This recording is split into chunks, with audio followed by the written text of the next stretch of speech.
Health plus प्रोम में आप सबका स्वागत है। आज हम आपकी मुलाकात करवाने जा रहे हैं एक ऐसे डॉक्टर के साथ जो कि रिनाउंड गायनोकोलॉजिस्ट हैं और बांझपन के मरीजों के लिए एक वरदान। हम बात करें डॉक्टर शालिनी के मक्कर जी के साथ, जो कि MBBS DGO DNB obstetrics and gynaecologist हैं। दूर दूर से मरीज यहाँ पर पहुँचते हैं और डॉक्टर शालिनी जी के द्वारा अपना इलाज करवाते हैं। आज हम जिस टॉपिक पे बात करने जा रहे हैं उस टॉपिक का नाम है लेडीज डिप्रेशन, जो कि दिन बर दिन बहुत ही बढ़ रहा है। हमारी टीम ने डॉक्टर शालिनी के मक्कर जी के साथ बातचीत की, जिन्होंने हमें लेडीज डिप्रेशन के कारण और इसके निवारण के बारे में जानकारी दी। दर्शकों, पंजाब प्लस चैनल पे आपका स्वागत है। आज हम आए हैं डॉक्टर शालिनी मक्कर जी के पास, जिन्होंने लंबा समय अपनी सेवाएं बहुत बड़े बड़े हॉस्पिटल्स में दी हैं और अभी आज हमने इनसे टाइम लिया और इनके साथ ऐसे टॉपिक्स जो आज के बहुत ही हॉट टॉपिक्स हैं, जो आज से टॉपिक्स हैं जो आजकल तकरीबन हर घर में लोगों को फेस करने पड़ते हैं, उनके लिए हम डिस्कस करने आए हैं। डॉक्टर साहब, स्वागत है आपका हमारे स्पेशल शो में। धन्यवाद।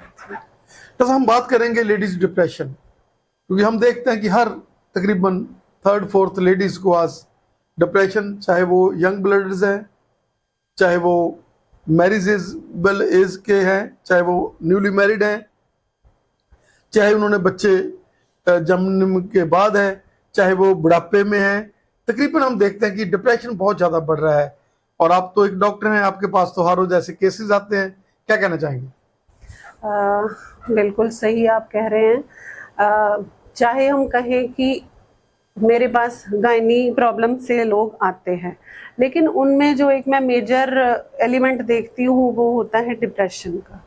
क्यों आजकल डिप्रेशन है वो हम सब जानते हैं, सब अवेयर हैं कि हमारा कॉमन सी हम बात करते हैं कि लाइफस्टाइल ऐसा है, लोनलीनेस है, सब अपने आप में बिजी है, वो एक मेजर कारण है। तो हम ये कहेंगे कि ये एक विशियस साइकिल है कि डिप्रेशन की वजह से बीमारियां हैं और बीमारियों की वजह से डिप्रेशन है। ये एक चक्कर है जिसका शुरू और अंत हम नहीं ढूंढ सकते। तो जैसे हम यंग एज में बात करें, जो टीन एज वाले मेरे पास जो मरीज आते हैं, लड़कियां आती हैं, उनमें जो मेजर प्रॉब्लम्स रहती हैं कि उनको एक सबसे ज्यादा they are aware about the looks. और लुक्स क्यों गायनी में जो आते हैं, लुक्स क्यों खराब होती हैं पेशेंट्स की? Because they are suffering from PCOS। उसका जो secondary, because PCOS is polycystic ovarian syndrome, it is not a disease, it is a syndrome. Syndrome में मतलब बहुत सारे सिस्टम इन्वॉल्व होते हैं, जिसमें कि स्किन भी एक है, उसमें स्किन चेंजेस आती हैं बिकॉज हार्मोनल डिस्टर्बेंस है, चेहरे पे बाल आ जाना, मोटापा आ जाना, गर्दन पे कालापन आ जाना। तो वो किसी के साथ शेयर नहीं कर पाते, अपने आप स्टडी करते हैं, अपने फ्रेंड से आधी नॉलेज लेते हैं, यूट्यूब पढ़ेंगे, गूगल पढ़ेंगे, and they think about the extreme negative things. तो जब वो आते हैं, इलाज करने के साथ साथ, मेडिकल ट्रीटमेंट के साथ साथ उनका साइकोलॉजिकल जो है प्रॉब्लम उनकी वो समझनी पड़ेगी, because they are at very tender age. उनके कई डाउट्स होते हैं, अगर हम वो क्लियर करें और उनको बताएं कि हमारा मोड ऑफ ट्रीटमेंट क्या रहेगा, क्योंकि ये एक बुखार या जुकाम जैसी चीज नहीं है जो 2 दिन 5 दिन हफ्ता दवाई लेने से ठीक होगा। इसका ट्रीटमेंट 2 3 4 6 महीने तक भी चल सकता है और इंटरमिटेंटली साल तक भी चल सकता है।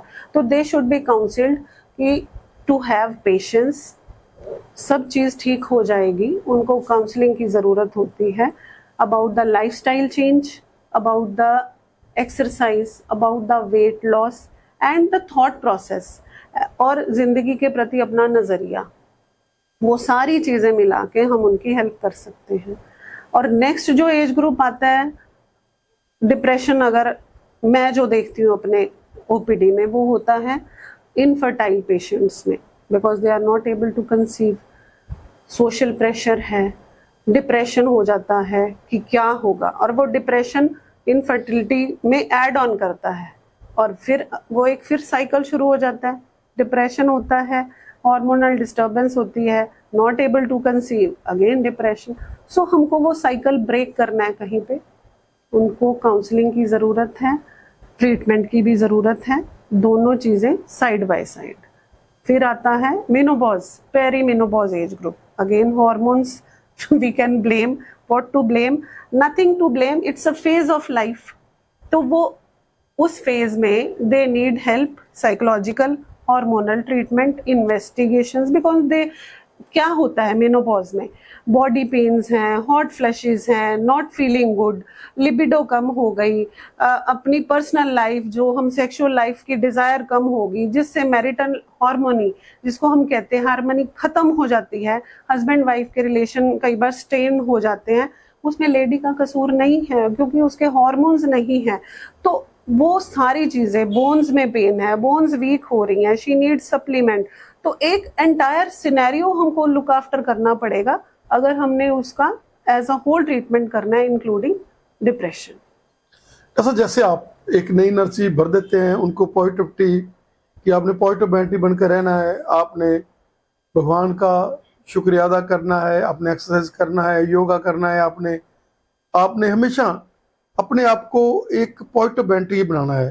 क्या कहना चाहेंगे कि जैसे आप काउंसल करते हैं, आपके साथ आते हैं पेशेंट्स, आप उनको हर तरह की राय देते हैं कि चलो, क्योंकि अगर हम जैसे आपने बोला कि हम लोग जब मेनोपॉज के बाद माइंड सेटअप जरा बदल जाता है, हमारा डिफरेंट हो जाता है, तो जेंट्स को भी हमने अपने हस्बैंड्स को भी उनको भी थोड़ा उनके साथ भी उनको भी काउंसल करना होता है कि भाई हम लोग अब हम तो मतलब इस स्टेज में है कि हम आपके साथ तो है, ऐसी बात नहीं, हम आपके साथ हैं, लेकिन हमारे जो जैसे आपने बोला कि हार्मोन्स ही हमारे लॉ नहीं कर रहे, हम लोग अब इस चीज से हम लोग आपको कन्विंस नहीं कर सकते।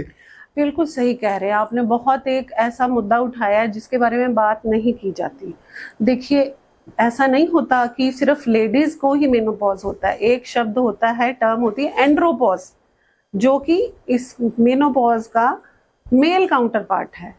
मेल्स में भी ये चेंजेस आते हैं।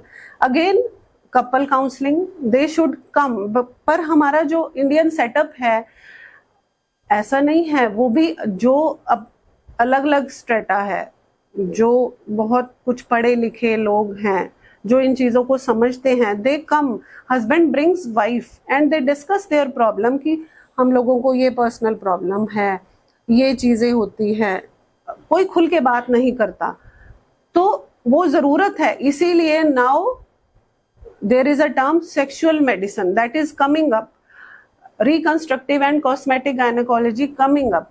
जो चेंजेस मेनोपॉज के साथ फिजिकल लेवल पे आती हैं, लेडी के बॉडी में आती हैं, हम उसका कुछ हद तक उसका ट्रीटमेंट करते हैं। सेक्सुअल मेडिसिन इंक्लूड्स सारी प्रॉब्लम्स जो कि लोग डिस्कस नहीं करते, लेकिन now they are coming up, we discuss across the table क्या प्रॉब्लम्स है, कहाँ इशू है, उसका ट्रीटमेंट किया जा सकता है।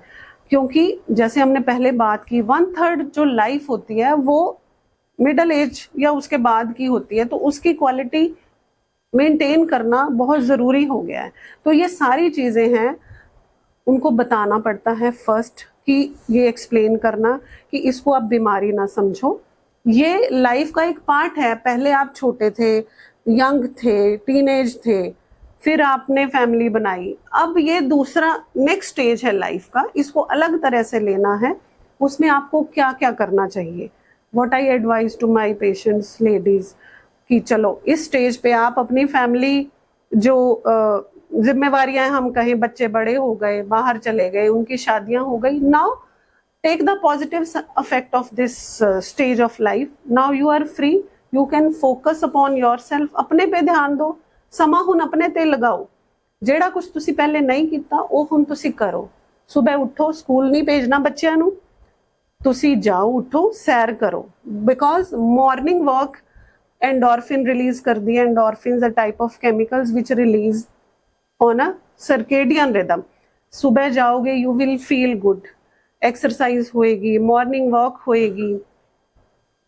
सी look upon your diet, what you are consuming, की खा रहे हो, एक्सरसाइज, योगा, मेडिटेशन तुसी करो, अपने शौक पूरे करो, अपना ध्यान पॉजिटिव चीज़ां वल लगाओ। तुसी जे तुहानू कोई फिजिकल कुछ प्रॉब्लम, मेडिकल प्रॉब्लम है, go for regular checkups, get the test done, get the medication done to keep your body fit. And mentally if you are connected and if you are not under stress कि ये क्या हो गया मेरे साथ, मेरा तो शरीर ठीक नहीं है, everything will be taken care of, mental level, physical level and couple counseling. They understand the changes, coming with age, then we can rebuild the harmony. साहब आपका बहुत बहुत धन्यवाद। आपने बहुत ही एक डीप जो टॉपिक था उस पर आपने हमारे दर्शकों को अवेयर किया। आपका हमें समय देने के लिए बहुत बहुत धन्यवाद। धन्यवाद।